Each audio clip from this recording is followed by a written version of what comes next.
There are some weaknesses in your life that you can never overcome. This looks funny, but I'm going to explain to you. There are some weaknesses in your life that God will never remove. God will only give you the wisdom to manage it.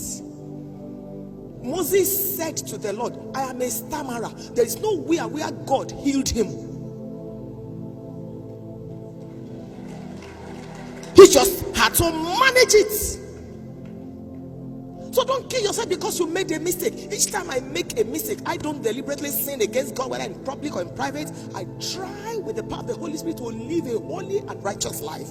I don't want to do anything that if the tape has to be played, I'll be ashamed, as the Lord helps me. But each time I happen to make a mistake, it reminds me that I am still a human. It reminds me that of my humanity. Forgive yourself and move on. A lot of homes are in problems today because the woman cannot forgive the man. Why are you crying? Don't you know today's date? What's today's date? Today is April 27th, and so exactly 3 years ago, April 27th, you slept with that secretary. It is the anniversary of your adultery.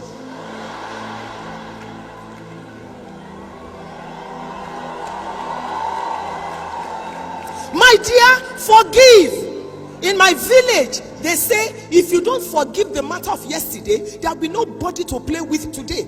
Is it because people are not telling you their stories? The person sitting closest to you in church, if we should play the videotape of that person's life, you will know your own as small. Move on. Forgive people. Forgive yourself. The devil tells you, look at you, you aborted 7 times before you were born again. That's why you don't have a child. Said the devil, shut up. God does not consult my past to determine my future. If you were married as a virgin, it's a privilege for you. We thank God for you. But excuse me, some people lost their virginity not because they wanted to lose it, and that does not make them small or inferior. It doesn't. Why must the devil keep on hammering on your sin? You keep pulling your sin out from under the blood cover. Leave it there and face the front and live your life. God is working on you. Don't give up on me yet, because you don't know where God is taking me.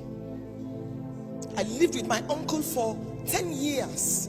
He got married while I was living with him. He treated me very well. I thought when the wife arrives, she will maltreat me. She didn't. So 2 or 3 years ago, I said to my husband, all the Bonvita and all the soap that my uncle bought while I was in secondary school, I want to make sure he doesn't finish eating. I want to make sure he doesn't finish drinking. I want to make sure he will never recover. So let's build him a house. Took some money, built him a house. And then I said to my husband, if this man and his wife have a house, they shouldn't be trekking as tenants. As landlords. So let's get him a car. And then bought him a car and his wife. And I said to the wife, God saved you that you didn't treat me badly.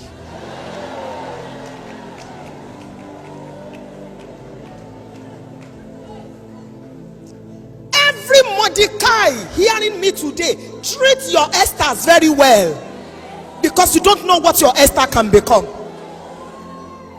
Time sometimes hides greatness. That we are sitting on the same seat in church does not matter. The present first lady of of Ondo State, she still sent me a text yesterday night. We were sweeping together in the church. I didn't know that one day she would become a first lady.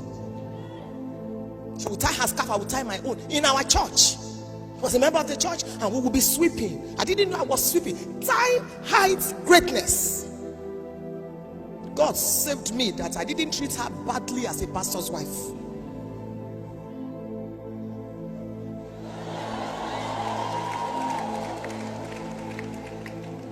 Keep building. One day it will show. It's just that you must start on time, because the journey is far and long. Keep building.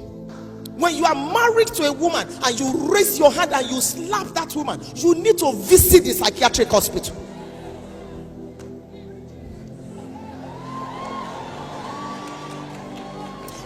fathers, you have no right to ask me to respect you as a pastor, as a preacher. Let me just meet your wife first and your children. Let me listen to them for 3 minutes and for 5 minutes, and I can tell if you deserve my respect. Because any idiot can preach.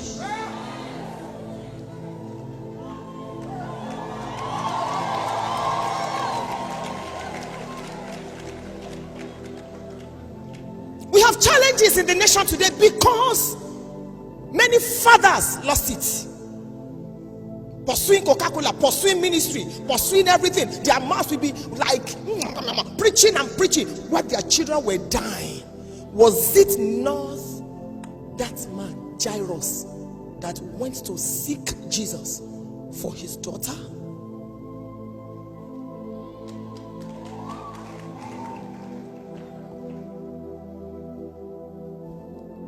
The child you nurture today will nourish you tomorrow.